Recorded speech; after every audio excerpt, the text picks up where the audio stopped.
हमारे भारत में जहाँ की अर्धनारीश्वर की पूजा होती है, जब भगवान ने ही आपको बताया कि देखिए नर और नारी होना और इवन मिक्स होना, स्पेक्ट्रम में होना भी कोई भी गलत बात नहीं है। शिखंडी, there's अर्धनारीश्वर, दत्तात्रेय, ऐसी जगह पे 377 जैसे लॉ का मतलब क्या बनता है? हमेशा से क्वियर थे, बट अब वो बाहर आने लगे हैं कि भाई हाँ, हम क्वियर हैं। पहले भी वो क्वियर थे, बट पहले वो ना तो अपने आप को एक्सेप्ट कर पाते थे, ना बाकियों को बता पाते थे, क्योंकि सोसाइटी ने उन्हें कभी मौका ही नहीं दिया कि अच्छा you can be who you are also, है ना। तो अगर बात होना शुरू हुआ है तो सही बात भी होना शुरू होगा। ओके वी एक्सेप्ट यू, ऐसा नहीं भाई, थोड़ा टाइम लग सकता है समझने में। कुछ अब्यूजिव चल रहा है, जैसे हम्म। मारपीट हो रही है आपके साथ, या they are taking you to transition therapies, electrocution therapy. बेशक आप अपनी फैमिली को छोड़ के अलग करके आप अलग हो जाइए। Hello everyone, I'm Dr. Jill and today we have with us Karthike, who is medical intern at a medical college in Madhya Pradesh and more popularly known as Dr. Queer on Instagram. So Karthike, would you like to tell us something about yourself first? I'm a very regular medical student. मतलब कुछ भी अलग नहीं है accept एक part के that I'm queer. It's a part of my identity. मतलब सिर्फ एक हिस्सा है, पूरी पर्सनालिटी नहीं है। I hope कि I can make more and more people aware about this. ज़्यादा से ज़्यादा लोगों को इस चीज के बारे में समझा सकूं, बता सकूं, अवेयरनेस फैला सकूं। That is what I'm trying to do with my channel. All of us have heard or read something about what is LGBTQIA, or some of us are queer also. But let's hear it from Karthike. What do you think, Karthike, is LGBTQIA? तो LGBTQIA expand करें तो lesbian, gay, bisexual, transgender, queer slash questioning, intersex, agender, asexual.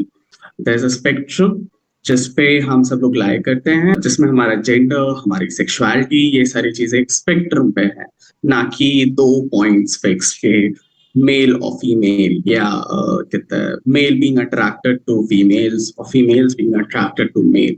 जो हमारा conservative thought process है वो नहीं है, बल्कि एक स्पेक्ट्रम है। जैसे in any equation ना, any form you fill, any interview you give, there will be only two boxes, male, female. But it's not like Yeah, that. We have so many genders, we have so many sexualities. exactly. I mean, even after the government of India identified that there's a third gender, I mean, there are not just three genders. उसके बावजूद it was called the third gender. For example, I am a gender non-conforming person, Okay. and if I go on to fill a form, I inevitably have to check out the he/him wala section, the male section, because I have no other choice. So हाँ, it's actually मतलब awareness की बहुत जरूरत है, इसमें legal aid की बहुत जरूरत है। In some of the forms you will find okay male or female, in some you will find male, female, transgender, and in some you will find male, female, others. So at least the others is there, isn't it? But still everyone Yes, is not following. that's not fair. Plus बाकी सारे gender identities को invalidate कर रहे हो, तो वो भी कहीं ना कहीं गलत हो जाता है। It only comes as a result of lack of awareness. वो जानकारी के अभाव की वजह से मिसअंडरस्टैंडिंग्स क्रिएट होती हैं और फॉर्म में ट्रांसजेंडर लिखा हुआ हो। From where should it start कि नहीं सिर्फ मेल फीमेल नहीं होते, थर्ड भी होता है, अदर्स भी होते हैं। हाँ, जेंडर अवेयरनेस कहीं ना कहीं घर से शुरू होता है। अवेयरनेस बहुत बचपन से शुरू होता है, before the kid even starts going to school. तो कहीं ना कहीं घर का रोल आ जाता है। अभी अडल्ट्स को इतनी समझ नहीं है या इतनी जानकारी नहीं है, तो trying to educate children, that to such young children, is very difficult. Recognizing that at least what we need is an introductory course on gender and sexual identities at a very young age should be introduced into school curricula, because उस as पे at least बच्चे में एक understanding होती है। If you introduce it later, the child has already gone through इतना सारा mental stress and trauma and gender dysphoria. There are several stress factors involved. और वो सारा बच्चा वो खुद अकेले उस चीज से गुजर रहा होता है, उसको झेल रहा होता है।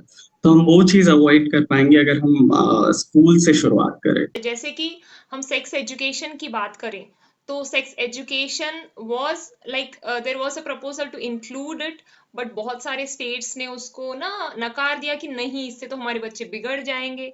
बट क्या बच्चे इससे बिगड़ जाएंगे, या उन्हें एटलीस्ट मौका मिलेगा समझने का कि क्या है क्या नहीं है, इंस्टेड ऑफ वो ना और कहीं से भी सीख कर गूगल में जाकर कुछ भी सीखेंगे, कुछ भी समझेंगे। तो इससे अच्छा है एक स्टैंडर्ड सेक्स एजुकेशन का करिकुलम लाया जाए, और उसके अंदर ही डिफरेंट सेक्सुअलिटी और जेंडर्स का भी एक चैप्टर होना चाहिए, जो बहुत ही जरूरी है। ये तो रिसर्च में भी स्टैब्लिश्ड है कि जितनी भी सोसाइटीज या कल्चर में एब्स्टिनेंस यानी बच्चों को सेक्स एजुकेशन ना देने की प्रथा है, उनमें टीनेज प्रेगनेंसीज और ये सारी चीजें बहुत कॉमन है। आप जितना रोकना चाहोगे उतना ज्यादा बच्चों के कदम गलत जगह पे पड़ेंगे। इससे बेहतर है कि आप उन्हें सही बातें, सही चीजें सही समय पे खुद ही बता दें, खुद ही समझा दें। हम कितना भी बोलना चाहें कि it's against our culture, India after all is the land of Kamasutra. इसमें बात यही है कि बच्चों को क्या चीज है, सेक्स एजुकेशन जरूरी है, और इवन लड़के लड़कियों को साथ में ही सेक्स एजुकेशन दे, क्योंकि जितना आप एक दूसरे से उनको रोकते हैं उतनी ही गलत चीजें बढ़ जाती हैं। The more you try to hide things, the more people are trying to find them out through other ways, through wrong ways. अच्छा, कमिंग बैक टू सेक्सुअलिटी, तो अभी तो हम सोचे थे बच्चे कुछ गलत करेंगे या ये वो। अब जो सेक्सुअलिटी है उसमें तो कुछ भी गलत नहीं है। You can have any gender, you can have any sexuality. अगर हम सेक्स एजुकेशन नहीं करें तो क्या गलत होता है कि बच्चे अकेले ही सफर कर रहे हैं, because they do not know what I am feeling. Is it okay, is it okay to feel this way? I was trying to understand myself. जब मैं खुद को समझने की कोशिश कर रहा था उस टाइम पे, I knew I was attracted to someone, but I did not have a word for it. I did not understand where I am coming from or what exactly is happening. हो क्या रहा है? And God bless this particular friend of mine, जिसने सही time पे identify कर लिया that I'm going through something, and he came to my help to talk to me and to help me through that phase. But also what he keeps saying, जो वो बोलता रहता है वो ये है कि I wanted to be the person I needed when I was discovering myself. तो वो वाली चीज है, हर किसी के पास वो इंसान हो ऐसा जरूरी नहीं है। बहुत डिफिकल्ट हो जाता है क्योंकि आप अपने आसपास एक हेटेरोनॉर्मेटिव सोसाइटी देख रहे हो। आप देख रहे हो कि जहाँ पे सिर्फ एक लड़का और एक लड़की आपस में साथ में हो सकते हैं, या तो जेंडर आइडेंटिटी के नाम पे एक लड़का हो सकता है या लड़की हो सकता है, या उसके बीच में या उसके बाहर कुछ भी जो है वो गलत है। तो बहुत कंफ्यूजिंग हो जाता है आपके लिए, और वो भी ऐसी एज में 12 साल 10 साल, वो बहुत टेंडर एज है जहाँ पे बहुत ज्यादा समझ भी नहीं होती है। Let's talk about coming out. Okay, if someone has understood कि अच्छा आई एम क्वियर, है ना, कि I am someone out of LGBTQIA, actually what is the meaning of coming out? I don't think everyone knows. Coming out is एक आम बोलचाल की भाषा में एक टर्म है। इसका मतलब है कि आप अपनी आइडेंटिटी के बारे में लोगों को बताने लगे, या जिन लोगों से आपको मतलब है, या ये कहें कि आपके पेरेंट्स हुए, आपके दोस्त हुए, आपके कॉलीग्स हुए, उनको अपनी आइडेंटिटी, अपनी सेक्सुअलिटी, अपनी जेंडर आइडेंटिफिकेशन इसके बारे में बताना is called coming out of closet या कमिंग आउट। तो पहले आप अपने आप के लिए कम आउट होते हैं ना, कि ऐसा नहीं होता कि जैसे हम कुछ सोच रहे हैं कि is it correct, is it correct, so finally you accept yourself first, coming out to yourself. A lot of people despite belonging to the community खुद को एक्सेप्ट नहीं कर पाते हैं। वो हर तरीके से उस चीज को डिनायल में रखते हैं, हर तरीके से उससे बचने, अवॉइड करने, उस क्वेश्चन से बचने, अवॉइड करने की कोशिश करते हैं, और उसकी वजह से और परेशान होते हैं। तो पहले तो हाँ, खुद को एक्सेप्ट करना ही सबसे बड़ी बात है। कुछ लोगों को शुरू से ही पता होता है कि नहीं, समथिंग इज गोइंग ऑन, मेरे साथ कुछ तो है, लेकिन वो डिनाई कर लेते हैं कि नहीं नहीं, सोसाइटी में तो सिर्फ मेल और फीमेल को, या फिर जो लड़का लड़की आपस में पसंद करे सिर्फ उनको ही सोसाइटी स्वीकार करेगी। तो सालों तक इवन उनकी शादी हो जाती है तो बाद तक भी वो लोग इसी डिनायल में ही रहते हैं कि नहीं नहीं, शादी हो जाएगी तो मैं ठीक हो जाऊंगा, बच्चे हो जाएंगे तो मैं ठीक हो जाऊंगा। ऐसे ही कुछ लोग इस तरह से सोचते हैं, और लेकिन इससे वो खुद को ही नहीं, अपने परिवार को भी ना एक कंफ्यूजन में रखते हैं। सिर्फ एक इंसान सफर नहीं करता, तो अगर वो शादी खुश नहीं होगी तो आपके जो स्पाउस है, आपके जो बच्चे हैं, सब लोग उससे दुखी रहेंगे नहीं। और सेटिस्फैक्शन और खुशी की तो चलो बात एक अलग हो ही जाती है, वो तो है ही। बहुत डिस्टर्बेंस रहेगा, पर ऑल्सो इट्स नॉट ऑनेस्ट। आप कहीं ना कहीं ना सिर्फ खुद से आप अपने स्पाउस को धोखा दे रहे हैं, अपने परिवार वालों को, अपने बच्चों को, सबको धोखा दे रहे हैं। There's a very excellent series called Grace and Frankie on Netflix. उसमें दो really old guys, I mean, close to retirement, 60 around age, come out as gay to their wives and fight for divorce. And it beautifully showcases how struggling it can be for people around. मतलब obviously वो लोग तो they're going through all the struggle, they have been through all the struggle, वो एक अलग चीज है, पर उसके अलावा उनकी फैमिलीज को भी कितना स्ट्रगल, कितना सफर करना पड़ता है उस वजह से very interestingly depict. And it's not fair to anybody, let's face it, किसी के लिए fair नहीं। I mean, वो आपका जो स्पाउस है वो भी कुछ एक्सपेक्टेशंस, कुछ आशाएं, कुछ आकांक्षाएं लेके आए होंगे। Just because you deny to accept yourself, you deny to accept the truth, does not mean that someone else has to suffer as a consequence of your truth. Kartikeya, is coming out a personal choice या नहीं? सबको come out करना ही चाहिए, दूसरों को बताना ही चाहिए कि I am queer? It is a very personal choice. I have been very lucky when it comes to my coming out experiences. When I came out in my college, people accepted me. People were really positive about it. हद से हद कुछ हुआ तो उन लोगों ने questions पूछे कि what does that mean or how does that work for you? How are you going to be in future? Life क्या? पर उसके अलावा I did not have to go through any negative experience. When I came out to my family, it was again a very positive experience. I mean, my father literally said, like, I asked him a question that what if it's not a girl, it's a guy? And without skipping a beat, he responds back, हाँ तो क्या? I mean, there's no more, like, there's I cannot imagine any other positive response to this. इससे ज्यादा क्या positive वो respond करते? That's amazing. So Karthik, I'm so happy to hear your experience. I think that is the change in India for us.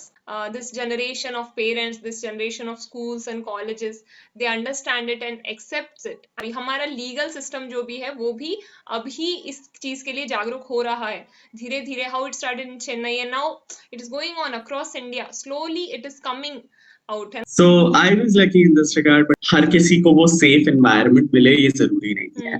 कई लोग हैं who had to come out या उनको उनके बारे में किसी और ने बता दिया and they had to go through a lot of trouble because of that. So it's more about your own personal choice. If you know that you are financially stable, you are well taken care of, you are safe in your environment, आपकी safety भी जरूरी है. अगर उसके बाद आपको लगता है और आप तैयार हैं, सबसे बड़ी बात है आप तैयार हैं, तो फिर मतलब you should come out. Otherwise, no one else has the right to tell you whether or not or when to come out. दो बातें हैं. एक तो be honest with yourself. You know yourself best, so do not lie to yourself. Be honest to yourself. अपने आप को accept करें. ठीक है, भगवान ने सबको बनाया, भगवान ने आपको भी बनाया है. सब लोग एक है, एक ही है. ऐसा नहीं है कि नहीं वो बेटर हैं और आप कम हैं, नहीं. Okay, so everyone is unique, everyone is special. And second, दूसरी बात ये है कि if you want to come out तो मेक श्योर कि आप physically, mentally and financially you are prepared for the same. ठीक है, सो फिजिकली आपको ऐसा नहीं है कि आपने किसी को बता दिया और next day they are coming to beat you. मतलब physically you should be safe. जैसे कार्तिकेय ने बोला, एनवायरमेंट आपको सेफ होना चाहिए कि अच्छा कुछ लोग हैं whom you trust कि नहीं, even if I come out they will be with me, they will take care of me. But we cannot be sure about the response of people. जैसे फ्रेंड्स हो गया, कुछ फ्रेंड्स में deny you कि नहीं, how can this be, I don't want to be friends with you. It can be. आपको तैयार रहना पड़ेगा कि जस्ट इन केस अगर वो इंसान आपको छोड़ के जाता है, क्या आप उस चीज के लिए तैयार हैं? मेरे हिसाब से अगर कोई इंसान आपको आपके लिए एक्सेप्ट नहीं कर सकता तो वो आपकी जिंदगी में रहने का कोई हक भी नहीं रखता है. सही बात. पर अगर फिर भी आप उस चीज के लिए तैयार नहीं है तो डू नॉट कम आउट. आपके ऊपर कोई प्रेशर नहीं है कि नहीं आपकी आइडेंटिटी तभी वैलिड है अगर आप कम आउट करें और एक रेनबो फ्लैग लहराएं, तभी आपको माना जाएगा कि आप कम्युनिटी का पार्ट है। ऐसा कुछ नहीं है। आप अल्टीमेटली बात ये है कि आप सेफ रहना चाहिए। So we have seen when to come out, when not to come out. Okay, I hope you all can come out and have a beautiful life ahead. Why not? ऐसा थोड़ा है कि और किसी को ही हक है, आपको हक नहीं है अच्छे से जीने का। क्यों नहीं भाई? हाँ, who will decide this for you? जब तक आप उसके लिए काम नहीं करेंगे, कोई आपको थाली पे परोस के नहीं देने वाला है। People have worked a lot in past to reach where we are. Stonewall riot से लेके आज मतलब 2018 में जो decriminalization of 377 was such a landmark decision. And अभी कहते हैं जो recent में different courts के जो verdicts रहे हैं, which have in some way validated the existence of the community. It was a hard road, पर वो किसी ना किसी को तो सफर तय करना ही पड़ा है, किसी ना किसी को तो उसके लिए काम करना ही पड़ा है। तो आप अपनी जिंदगी अपने हिसाब से जिए, उसके लिए आपको ही खुद सोचना पड़ेगा, खुद एफर्ट्स करने। कुछ पाने के लिए कुछ खोना पड़ेगा, या फिर आइडेंटिटी भी बता दें। और भाई हर कोई आपको ना पसंद करे ऐसा नहीं होता, हर इंसान अलग सोचता है। हो सकता है कुछ लोग आपको ना पसंद करे, बट जैसा कार्तिकेय ने बताया, अगर कोई आपको सिर्फ इसलिए पसंद कर रहा था कि यू लाइक ओनली गर्ल्स और यू लाइक ओनली बॉयज, तो then that's not the correct thing. So someone should like you for who you are, not who you are by your gender or sexuality, है ना? So especially when it comes to friendship, okay, if they are true friends of you, they will stay with you in your ups and downs. And आप ऐसे हो चाहे वैसे हो चाहे कैसे भी हो, friends तो friends ही होते हैं। I had a friend who was not as aware about the community. So when I came out to him, his response was probably the most moving response I ever received from someone who's not family. And his response was, see, I do not understand what this is. मुझे नहीं पता कि क्या है, कैसे है, क्यों है, but I am willing to learn about it and understand about it. That is the beauty of having a friend. I hope all of you have a friend like him in your life.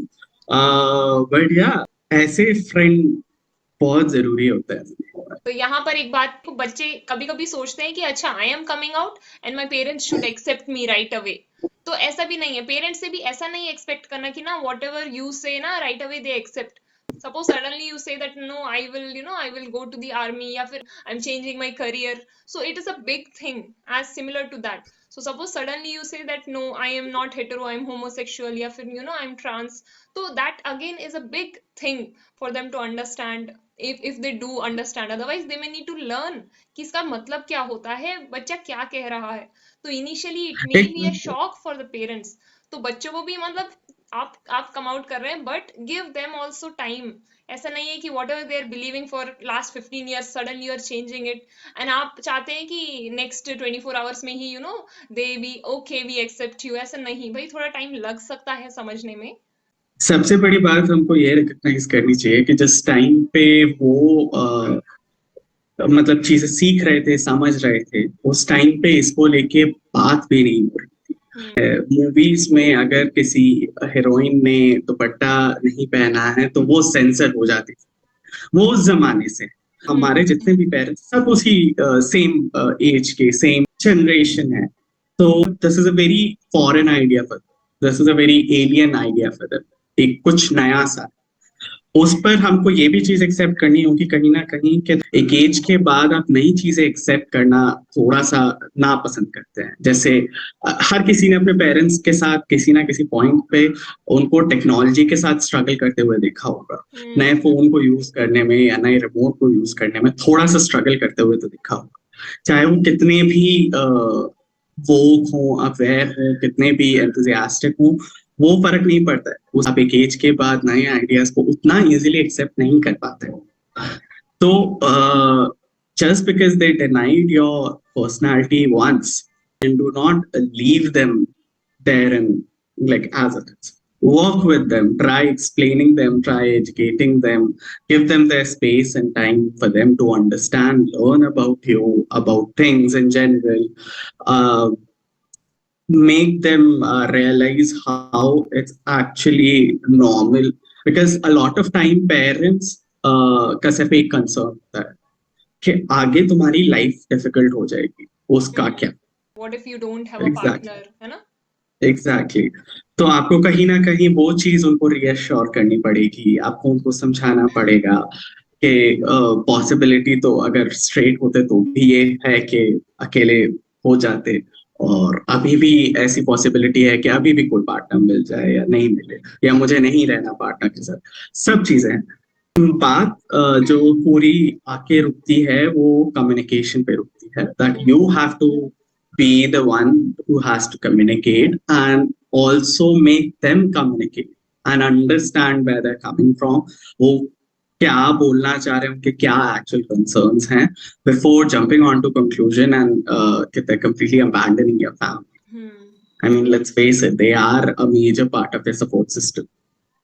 अगर आपको लगता है कि आपने पूरी कोशिश कर ली है और उसके बावजूद they do not want to keep, they abandon you, या वो नहीं समझने की कोशिश ही नहीं कर रहे हैं या समथिंग, या कुछ अब्यूजिव चल रहा है, जैसे मारपीट हो रही है आपके साथ, फिजिकल वायलेंस हो रही है, या they are taking you to transition therapies, electrocution therapy, बेशक आप अपनी फैमिली को छोड़ के अलग करके आप अलग हो जाइए, nothing comes before your own safety. आपको सबसे पहले अपनी सेफ्टी इंश्योर करनी है, पर अगर सिर्फ बात इतनी सी है कि वो समझ नहीं पा रहे हैं, एक्सेप्ट नहीं कर पा रहे हैं, तो अपने एफर्ट्स अबैंडन नहीं कीजिए, उनसे बात करिए, उनको समझाइए, उनसे समझने की कोशिश करिए, उनका भी नजरिया समझने की कोशिश कीजिए। कुल मिला के दोनों साइड से ही पेशेंस चाहिए, काफी पेशेंस चाहिए।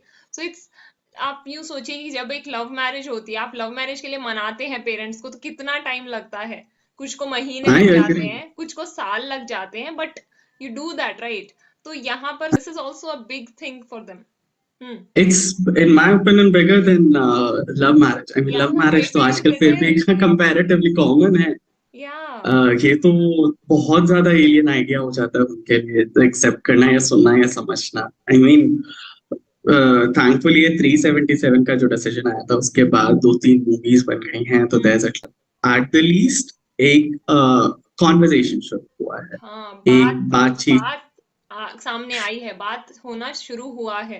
तो अगर बात होना शुरू हुआ है तो सही बात भी होना शुरू होगा, तो फिर भी कंपैरेटिवली पेरेंट्स को, लोगों को ये चीज, इन चीजों के बारे में पता चल रहा है, पर फिर भी मैं ये नहीं बोलूंगा कि बिल्कुल सबको सब कुछ ही पता है। सही बात है। यहाँ पर मैं एक बात बोलना चाहूंगी, जैसे कार्तिकेय ने बोला कि पुरानी जनरेशन को प्रॉब्लम हो रही है, तो ऐसा नहीं है कि जो है LGBTQ या क्वियर पहले नहीं थे, ऐसा बिल्कुल नहीं है, but now you can say कि coming out may be has increased, कि लोगों में वही बातचीत शुरू हो गई है और लोग अपने आप को समझने ज्यादा लगे हैं। पहले सोसाइटी के डर से बाहर आते ही नहीं थे, अपने आप में घुट घुट कर जीते थे और उनकी लाइफ ऐसे ही खत्म हो जाती थी, वो पहले ज्यादा होता था। आप कोई भी कल्चर ले लीजिए, कोई भी कंट्री ले लीजिए, कोई भी नेशनलिटी ले लीजिए, there are historical records not just confirming and validating the existence of homosexuality or alternate gender identities, but also them being worshipped, उनको पूजनीय माना जाता था। उस जगह से हम आके बीच में कहीं ना कहीं कुछ ऐसा पहुंचे जहां पे ये सडनली गलत बन गया, नॉर्मल नहीं बचा। राइट। भारत में कभी ऐसा नहीं था कि कोई इंसान गलत है या कोई कोई नीचा है, कोई ऊंचा, ऐसा नहीं। तो ये सब ज्यादा तभी शुरू हुआ है जब फॉरेन इन्वेजन्स हुए, जब दूसरों ने भारत पर कब्जा कर लिया और उन्होंने इस तरह के रूल्स बनाए, ये गलत है, ये सही है, इसको सजा दो, इसको पकड़ के मारो, ठीक है। आप टेम्पल्स में देख लो, आप पुराणों में देख लो, आप कहीं भी देख लो, स्क्रिप्चर्स में देख लो, और आपको हर जेंडर सेक्सुअलिटी के लोग मिलेंगे। तो इंडिया वाज ऑलवेज इंक्लूसिव, तो अब हमें फिर से दोबारा इंक्लूसिव बनना है, and we have to get rid of all the social evils. Even Section 377, which the British colonial power had introduced the Section 377. It did not exist before that. I mean, in a land where there's Shikhandi, there's Ardhanarishwar, ऐसी जगह पे दत्तात्रेय, ऐसी जगह पे 377 जैसे law का मतलब क्या बनता है, वो एक्चुअल में ब्रिटिशर्स की देन थी. हमने भी उसको एक्सेप्ट कर लिया, and it took us so long to realise how wrong that was and how invalidating that was on so many levels. ऐसा नहीं है कि इस दौरान में कोई ऑल्टरनेट सेक्सुअलिटीज नहीं थी या ऑल्टरनेट जेंडर आइडेंटिटीज नहीं थे, या तो छुपके या ओपनली भी हैं, तो they had to face stigma, stereotype, जो कि अभी भी दे हैव टू फेस. बस ये है कि या तो इंटरनेट की वजह से कह लीजिए, या इतना सारा जो मूवमेंट चल रहा है इसकी वजह से कह लीजिए, एक वो कॉन्वर्सेशन तो शुरू हुआ ही है. There is more acceptance now. लोग अपनी आइडेंटिटीज को, अपने ट्रूथ को, अपने सच को ज्यादा इजीली एक्सेप्ट कर पा रहे हैं और ज्यादा इजीली दूसरों को बता पा रहे हैं. बस इतना फर्क आया है आज से 50 साल पहले और आज. लोग नहीं बढ़े हैं, लोग उतने ही हैं, बस एक एक्सेप्टेंस बढ़ गई है, अपना ट्रूथ एक्सेप्ट करने की क्षमता बढ़ गई है. सही बात. यूएस में एक सर्वे में उन्हें 11% ऐसा लगा, बट इवन अगर आप 5% से कम भी मान लो तो 100 में से कुछ 5 हमेशा से क्वियर थे, बट अब वो बाहर आने लगे हैं कि भाई हाँ हम क्वियर हैं.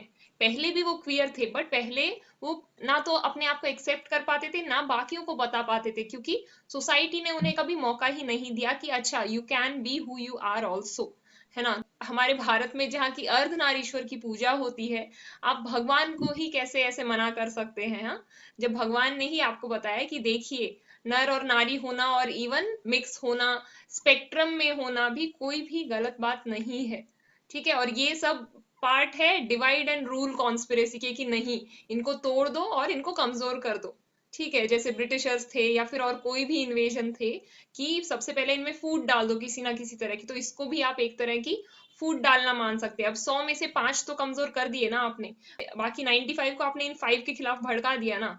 सबसे बड़ी बात ये है कि वो western way is the right. Waste कर रहा है वो अपने आप सही तरीका मान लिया जाता है. 50 साल पहले India was talking about Ayurveda and everything, ये हल्दी और turmeric and everything was being talked about. उस टाइम पे they had objections with. Even cuisines की बात करें, the Asian cuisine was looked down at. Coconut oil जो था उसको, उसकी स्मेल अपेरेंटली अच्छी नहीं है, इट्स नॉट गुड, ये वो. Now there are concepts like slugging, you have turmeric latte. The western way is the right way वाली बात आ जाती है कि वो जो करे वो सही है और बाकी जो ईस्ट या ओरिएंट जो भी करे वो गलत हो जाता है. अब ये तो हमारी खुद की समझ होनी चाहिए कि हमारे लिए क्या सही है क्या गलत है. उन्होंने हमको बोला कि हमारा कल्चर गलत है, हमने धीरे धीरे ही सही 200 साल लिए, पर हमने 200 साल बाद हमने ये मान तो लिया कि हमारा कल्चर गलत है. उन्होंने हमें भुलाने की कोशिश करी, डरा के दबा कर, और धीरे धीरे हम भूल गए हैं. नई जनरेशन को पता ही नहीं है कि हमारा कल्चर क्या था. The only way you can break this nation or you can rule this nation is by convincing them that their culture is wrong and erasing their culture. And this is not something new. I mean, there's a reason why Mahmood Ghaznavi ने 16 बार सोमनाथ पे attack करके 16 बार उसको लूटा. सिर्फ इसलिए लूटा कि अगर उस जगह का कल्चर खत्म कर दिया जाए तो उस जगह की पॉपुलेशन अपने आप आपकी गुलाम हो जाएगा. हमारा जो ट्रेडिशनल एजुकेशन सिस्टम था उसको रिप्लेस करके जो वेस्टर्न एजुकेशन सिस्टम है वो इंट्रोड्यूस किया गया, वेस्टर्न लॉज इंट्रोड्यूस किए, सब वहां से शुरू. कार्तिकेय, तो आज के लिए let's wrap up here for today. We will continue with the health aspects of being queer or being LGBTQIA. तो आप जाते जाते क्या बोलना चाहते हैं? Any message you want to give today? I think if I have to leave with one message, it would be that accept yourself, love yourself, and treat yourself the way you would treat others. हम हमेशा ये सुनते हैं कि treat others like you would treat yourself, but आज के ज़माने में it's more relevant that you treat yourself the way you treat someone else. True. So Kartikeya ने मेरा मैसेज चुरा लिया है, so my message is also love yourself, okay, and be kind to yourself, accept yourself, be kind to yourself, be honest to yourself. So this is the only way to, happily prolong your life, right? So this is the good path to happiness and health. So thank you so much Kartikeya हमसे आज जुड़ने के लिए, और हम health पर फिर से डिस्कस करेंगे. So all of you come back and watch that episode also to know everything about the health aspects of LGBTQIA. Thank you so much, Kartikeya. My pleasure was mine.